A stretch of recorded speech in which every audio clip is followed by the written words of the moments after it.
ذکر میں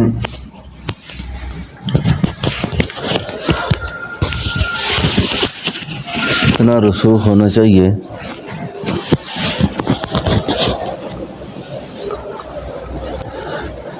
کہ اس فتنے کے دور میں اگر کوئی ایمان پر حملہ کرنے کی کوشش کرے تو آپ کا سرمایہ اصل محفوظ رہے۔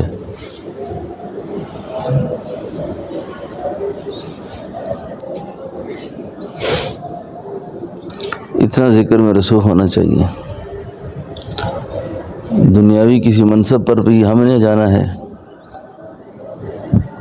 دینی مناصب بھی ہمارے ہیں۔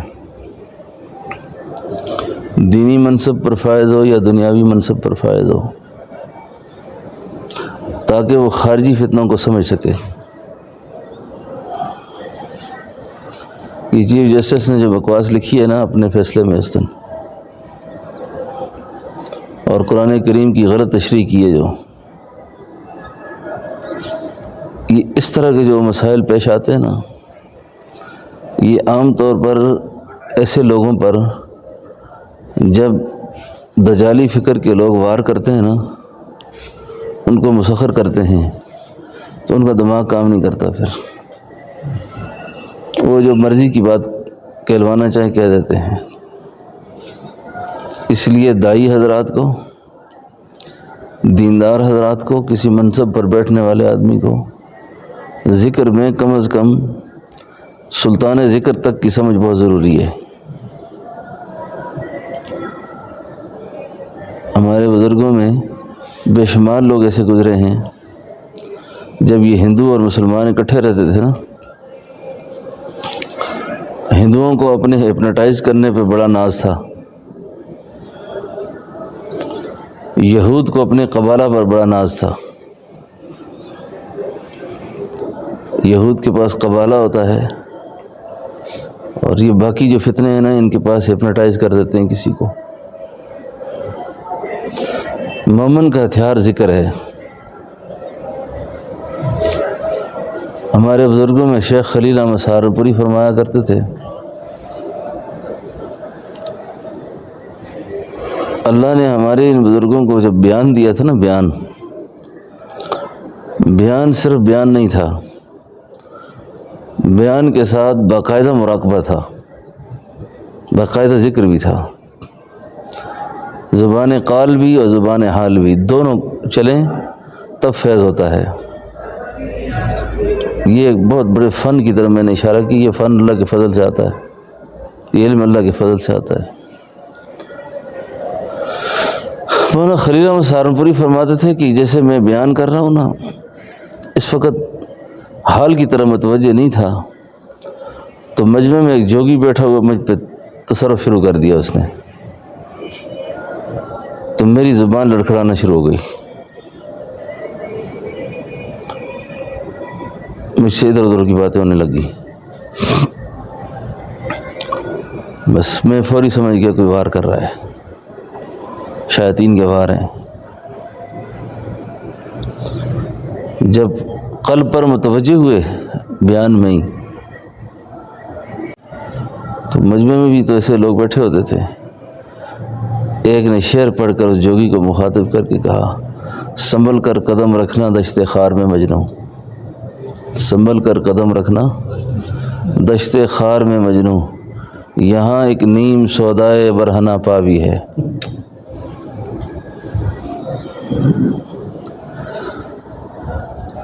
تو قلب پر متوجہ رہنا اس موجودہ فتنے کے دور میں، یہ بطور مذاکرہ میں ایک بات کرنے لگا ہوں۔ یہ کئی دفعہ دعوت ولیمہ میں ہم لوگ جاتے ہیں نا، 2 گھنٹے 1 گھنٹہ وہاں نکمے سارے بیٹھے ہوتے ہیں، ہزاروں کا مجمع ہوتا ہے، 500 800 1000 آدمی بیٹھا ہوتا ہے، سب اپنی اپنی مجلسوں میں لگے ہوتے ہیں۔ کئی بار احساس ہوتا ہے کہ یا اللہ اتنے بڑے مجمع میں تجھے یاد کرنے والا کوئی نہیں اس میں. نعمتیں تیری اڑائیں گے سارے بھی، لیکن تجھے یاد کرنے والا کوئی نہیں. ایسے لوگوں پر نا اللہ نے شکوہ کیا ہے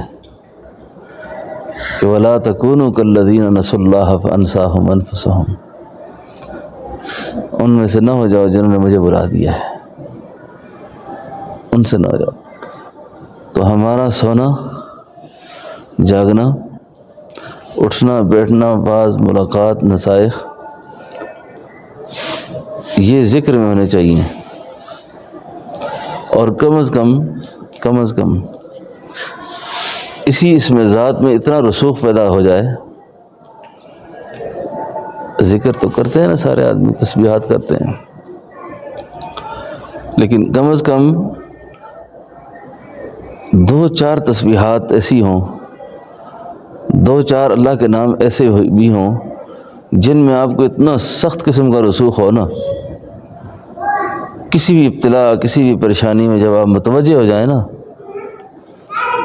تو پتہ چل جائے کہ یہ ہے اصل ذکر. کیا خیال ہے صاحب؟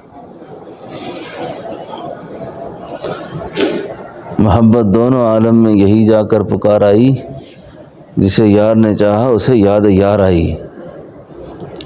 تو یاد یار جو ہے نا، جیسے اللہ اللہ، بس اسی میں رسوخ پیدا ہو جائے، بس اسی میں رسوخ پیدا ہو. یہی سارے ذکروں پر، تسبیحات پر، سارے اعمال پر یہی کافی ہے، ایک ہی کافی ہے.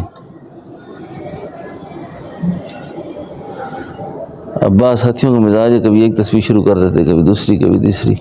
سب کے فضائل ہیں، اپنی اپنی جگہ پہ برکات ہیں، لیکن رسوخ کسی میں ضرور ہونا چاہیے، رسوخ کسی نام میں ضرور ہونا چاہیے. وہ تو نام سارے اللہ کے ہیں، تسبیحات بھی ساری اللہ کی ہیں، لیکن کسی ایک میں ایسا رسوخ پیدا ہو کہ آپ چاہتے نہ چاہتے بس آپ کا دل مائل ذکر رہے. بس میں آپ کو یہ بڑا عجیب نسخہ سنا. یہ آج کل گھروں میں فتنے بہت زیادہ ہو گئے ہیں. یہ اکثر عورتیں نافرمان ہیں، سرکش ہو گئی ہیں. یہ نیٹ والے موبائل نے نا اکثر عورتوں کو تباہ برباد کر دیا ہے، اکثر گھر خراب ہو رہے ہیں.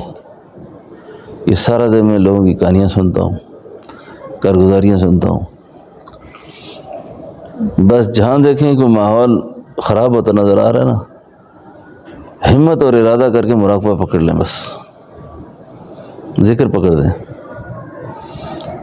کیونکہ اگر دونوں طرف سے غفلت ہوگی نا تو جنگ بن جائے گی. دونوں طرف سے غفلت آئے گی تو سخت قسم کی جنگ ہوگی، اور اس جنگ کے نتیجے میں گھر برباد ہوگا. بس مراقبہ پکڑ لیں، مراقبہ پکڑ لیں.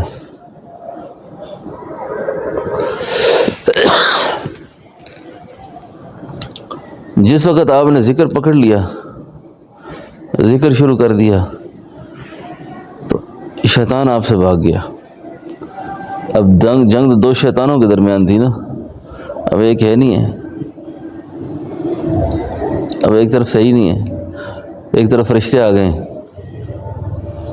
اب فرشتوں کی اور شیطان کی کیا ٹکر ہے آپس میں؟ یہ نور ہے، وہ نار ہے، اور نور نار کی کیا جنگ ہے؟ نور تو نار کو تباہ کر دیتا ہے. اس لیے ایک تو اس پر بڑی محنت کی ضرورت ہے. اور ابھی خاص طور پہ جو رمضان شریف کا مہینہ آ رہا ہے نا، ساتھیوں کو اپنے تقاضوں سے بر وقت فارغ ہونا چاہیے. بر وقت فارغ ہو کر دن کو اگر نوکری کی چھٹی بھی ملتی ہے نا، ہماری آخرت ہمیں زیادہ مقدم ہونی چاہیے، قبر حشر زیادہ مقدم رہنا چاہیے. اپنی ذات پر محنت کے اعتبار سے ساری کے وقت کم از کم 2 گھنٹے مراقبہ کر لے آدمی، استغفار کرے، عصر سے مغرب مستقل مراقبہ کرے، تاکہ مسلسل مشق سے کچھ حاصل ہو جائے. یعنی مسلسل مشق، اور یہ جب مسلسل مشق ہو گئی نا، اس میں انسان کا دل بھی ذاکر ہو جاتا ہے، زبان بھی ذاکر ہو جاتی ہے، پورے اعضاء و جوارح سے اللہ اللہ ہوتا ہے۔ اللہ کوئی ایسی باتیں ہیں جو میں زبان کال سے سمجھا نہیں سکتا ہوں، مجھے اندازہ میں سمجھا نہیں سکوں گا آپ کو، کہ جب ذکر نصیب ہوتا ہے، ذکر دائمی حقیقی نصیب ہو، تو اس میں آتا کیا، اس میں ہوتا کیا، اس میں وہ کیا چیز ہوتی ہے، وہ یعنی یہ جس کے ساتھ بیتتی ہے اسی کو پتہ ہوتی ہے کیا ہے یہ، نا؟ آدمی کے تمام اعضاء ایسے ذاکر ہوتے ہیں، ایسے ذاکر ہوتے ہیں، ایسے ذاکر ہوتے ہیں کہ یہ بندہ خود ہی صحیح اندازہ کر سکتا ہے، اس کو پتہ ہوتا ہے، دوسرا آدمی نہیں سمجھ سکتا۔ لیکن ہے یہ دولت بہت لٹتی ہے، ہمارے طریقے میں بہت آسانی سے آ جاتی ہے، اس نسبت میں بہت آسانی سے آتی ہے، تھوڑی سی محنت کی ضرورت ہے بس، پورا قالب ذاکر ہو جاتا ہے، پورا قالب ذاکر ہو جاتا ہے، ورنہ تھوڑے تھوڑے حالات، کبھی غصہ پکڑ لیتا ہے، کبھی کیا بدنظری پکڑ لیتی ہے، کبھی کیا ماجرا ہوتا ہے، کبھی کیا ماجرا ہوتا ہے۔ تو اس لیے رسوخ پیدا کریں، قلب میں رسوخ پیدا کریں۔ یہ سارے سبقوں پہ حاوی سبق ہے یہ۔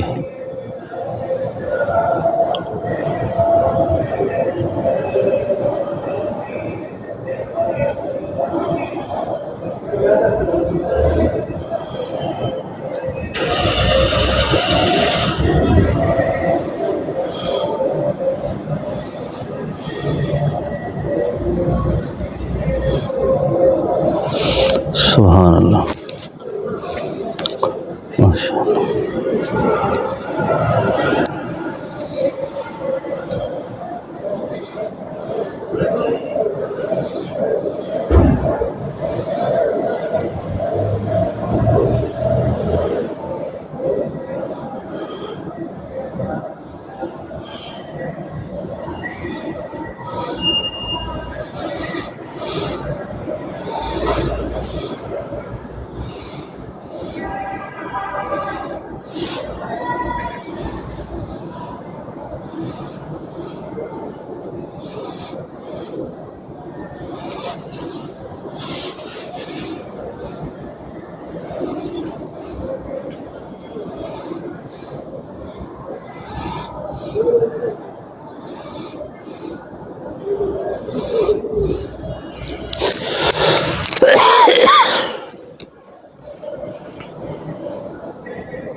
جمعرات کو انشاءاللہ ہمارا جلسہ ہے، دعا بھی کریں اللہ تعالیٰ کامیاب فرمائے، اللہ تعالیٰ ضروریات کو غیب سے پورا فرمائے، اور آپ ساتھی پوری کوشش کریں بر وقت آنے کی، تقاضوں کو ادھر ادھر کر کے عصر کی نماز میں کوشش کر لیں آنے کی۔ اللہ جل شانہ آپ کی، ہم سب کی تمام حاجات کو اللہ پورا فرمائے، اللہ پریشانیوں سے بچائے، اللہ اپنے غضب غصے سے محفوظ کرے، اللہ جتنی زندگی باقی اللہ دین پہ زندہ رکھے، مرتے وقت اللہ ایمان نصیب فرمائے، اللہ معذور ہونے سے بچائے، اللہ محتاج ہونے سے بچائے، اللہ تنگ دست ہونے سے بچائے، اللہ پاگل ہونے سے بچائے، اللہ فالج سے بچائے، جتنی زندگی باقی اللہ عافیت نصیب فرمائے، دنیا میں بھی اللہ خیر کرے، موت کے وقت بھی اللہ خیر فرمائے، قبر میں بھی اللہ عافیت فرمائے، محشر میں بھی اللہ عافیت فرمائے، اللہ ہم سے، ہمارے بچوں سے، اولاد سے، اہل اولاد سے راضی ہو جائے۔ صلی اللہ علیہ نبی الکریم برحمتک۔